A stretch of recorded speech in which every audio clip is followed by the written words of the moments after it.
Yes, I'm good. You can hack a person just like you can hack a computer. Seriously, you can actually man in the middle people, you can buffer overflow people, and you can in fact control EIP. It's pretty awesome. Dale Pearson did a talk on something very similar to this at Toorcon a little while ago, except he covered mostly hypnosis. What I'm going to cover is a series of 4 different things that you can sort of Lego block together to make really cool, interesting things. So, if standard social engineering is blind SQL injection, this is basically you have a copy of the database already. So, yeah, so it's interesting things. People are basically USB sticks. You can read to and write from them as if they were a block device. You can make them do interesting things, like for example, echo brain to T-cat, or cat, T-A hexatext, for example. It has become so prevalent that DEF CON this year has last year had a social engineering contest that got so popular, in fact, the FBI showed up and started asking questions because they were nervous about what people would find out. Results were very astonishing. 135 out of 140 interviewed people for the contest by contestants were willing to give up some degree of confidential information about the company based solely on the first interaction and conversation that these people had with whoever they ended up on the phone with. It is not really anything new. BBC did a study in 2004, and in 2004 BBC realized that people were willing to give up some of their passwords for chocolate. Well, English chocolate's better anyway, right? So you can augment a lot of stuff that you do in this regard with tools like Focus, Shodan, and Maltigo. These are 3 of my favorites. People will generally tend to accept who you claim to be based on a lot of circumstantial and peripheral data if you have enough of it. So easy mode is basically putting on a UPS uniform, and God mode is making your target dance like a monkey. A lot of people probably are familiar with this guy. This is Darren Brown. Most people that are into the social engineering scene probably know who this guy is. In some cases they consider him a role model. He does a lot of work in the UK as a television show host, and he does a lot of stage work and cool stage hypnosis. He does a trick called the Russian scam, where he can walk up and, using what's called an NLP pattern break, convince you to basically empty your pockets into his hands based solely on that first conversation. And you will willingly do it, happily, without any coercion or having a gun put to your head. The reason it was called the Russian scam is because they were actually doing this in Russia. Instead of walking up and putting a gun in your face, they'd walk up and talk to you for a while, and then 30 seconds later you realize your pockets are empty and the guy is already gone. So with that, I'll get to the meat of things. I'm going to help you build a really interesting golden gun that the components of which play very nicely together when they all play Voltron. So first things first, proxemics. There are generally 4 ranges where you can decide how people interact, at what range they interact. So there's intimate, personal, social, and public. Proxemics describes the relationship that people have physically when dealing with social interaction. And this relationship, if you can imagine, for example, like 2 lasers coming out of the sides of my shoulders, everything in front of you is sociopedal and everything behind you is sociofugal. So on one side you're promoting social interaction, and on the other side you're promoting privacy. So in our little graphic here we have a guy, and the guy is facing downwards. Right, so you have this sort of gradient. 0 facing down, assuming you're facing towards the person, you're being very social, you're looking them directly in the face, they're looking you directly in the face. If you could draw a gradient 180 degrees going the opposite direction, you have on one side, I want to talk to you, yes, I'm facing you.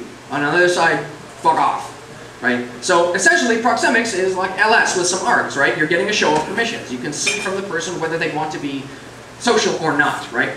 So here's some very quick examples. I carry a camera around, I take a lot of photos. This is a con that I went to in San Diego.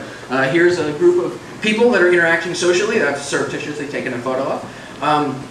You can see that some of these people potentially look approachable and some of them might not. And this, for the sake of time, I've just marked it.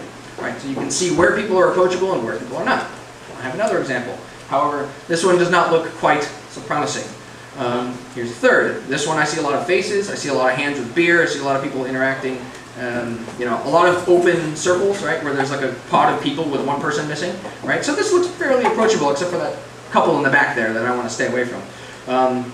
We can from there move on to cold reading. Once you get close enough to people, you can start doing things like reading body language, observing clothing, sexual orientation, gender, race, education, creed, you name it. Whatever you can do to observe somebody and get a baseline reading of what sort of assumptions you can make about them based entirely on their physical appearance, right? So anybody remember a guy by the name of John Edwards who would get in front of a bunch of people in front of stadium seating and start telling people that their dead relatives were communicating with him? Well, he was doing a standard parlor trick called cold reading, which is you start talking about a guy. his name starts with T. His name has a T in it. He just got in a car accident, and he'll look over the crowd to see for the person in the crowd going, reading their body language, and he'll tee off of that, and it makes it seem to the untrained eye that this person is reading minds, when in fact people are communicating everything that they are to him based on his queries.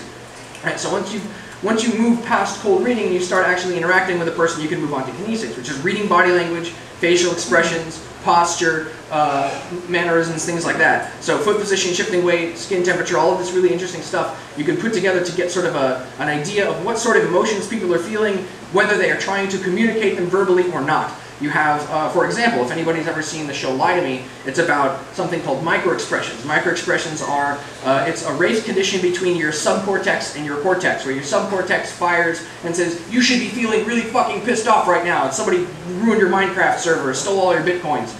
But your cortex says, no, you don't want to do that because then you're going to sound like a pussy. No, don't. So you have this 1/5 of a second burst of emotion that your cortex suppresses, and you get what's called a microexpression. So you have flashes of these that last fractions of a second, and if you can learn to catch them, you can learn to see what people are hiding from you, which is very useful if you're interacting with somebody socially and, say, trying to talk them into letting you pass a security checkpoint or into a building, or hey, badge me into your data center because I have a bunch of these USB sticks that go into your servers. So that being the case, I spent a lot of time building a spreadsheet, which I'll have available, of all the notes that I've taken across all the papers that I've read, the television shows that I've watched, and all the Wikipedia articles that I've read, debunking all of these different things, like, for example, truth, using similes and metaphors and things like that. You have all of these different things you can sort of Lego block together to form a general 75% success rate sort of strategy of defining whether the person you're interacting with is taking what you're feeding them, for example, because it's great to social engineer somebody, but if you're doing it blindly and you have no idea what's coming back, then you're going to have a lot more success. If you're feeding bullshit to somebody and if you think they know you're full of shit, then you should change your approach.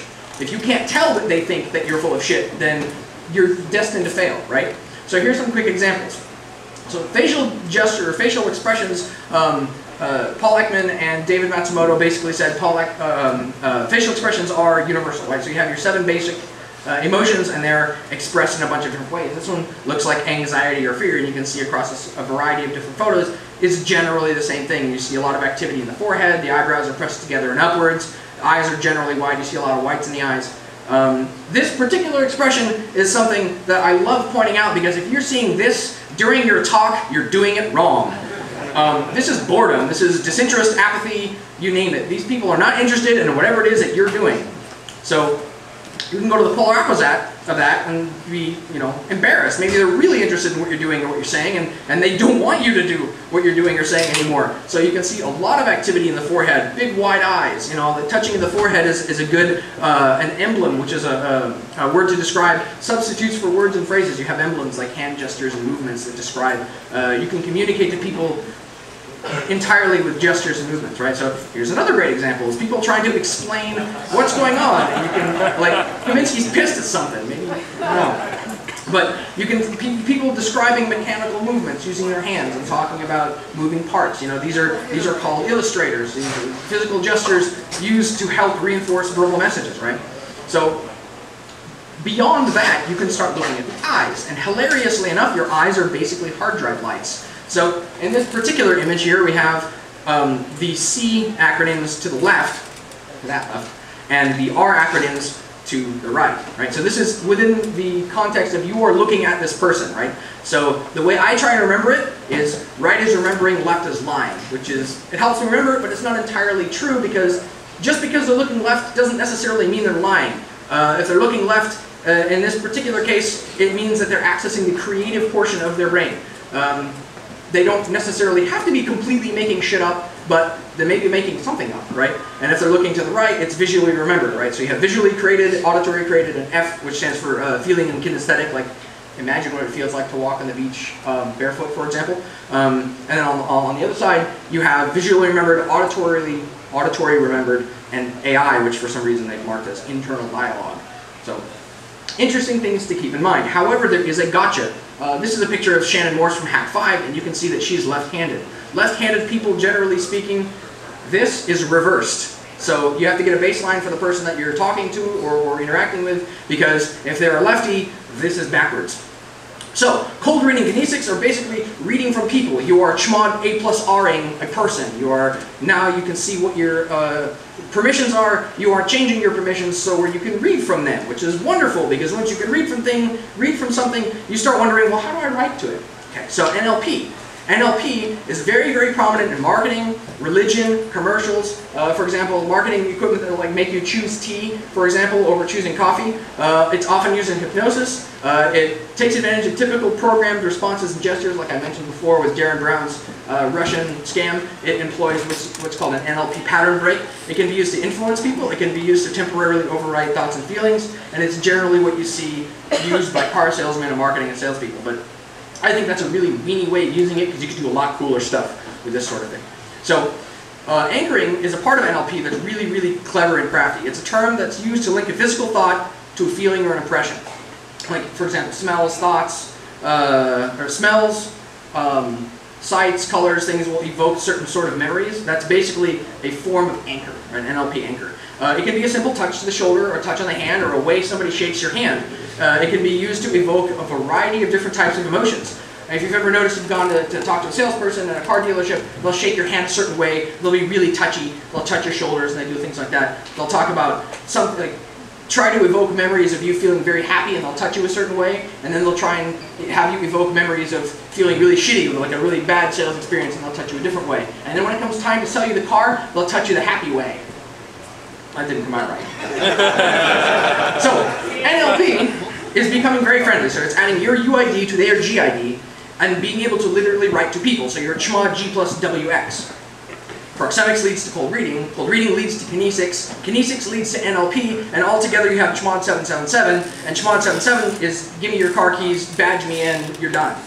Right? So generally the approach is you approach somebody, you ascertain vulnerabilities, you try to gain rapport. You test if you have rapport. If you do have rapport, you try to do anchoring. If you have successful anchoring, you do anchoring and then you lulls, because it's awesome. So the tools for this are very, very simple. It's not very technical. It's very sort of crafty. It borders on hypnosis. Cameras, patience, some of the stuff that I have. A class from Human Tell was really cool. It helped me a lot with the facial expression stuff. Being very friendly and having an open mind. So this is preaching to the choir. If your systems are only as secure as the people who run them. If your admins give me passwords and data and badges and things, I don't really need to hack much. HP Gary. Trust is not transitive, it has to be earned. However, dishonesty is transitive, whereas because I don't trust one guy, I won't trust his friends either. So if you'd all like to play along, I have a quick experiment. Here is a word. I would like everybody in the audience, non-verbally, you don't make any gestures, choose a letter from this word. Keep it in your mind, don't tell anybody what this letter is. Everybody have a letter, yeah? Who chose A? Show of hands. Anybody chose A? What about T? Anybody chose T? Okay, what about E? Who chose E? What about N? Okay. So, for the people that chose T, it was my intention to influence you during the course of the talk to choose the letter T by way of embedded suggestions. So, everybody that chose T, I have some real estate that we should talk about. So, this doesn't exist yet, so ignore it, but I'm done.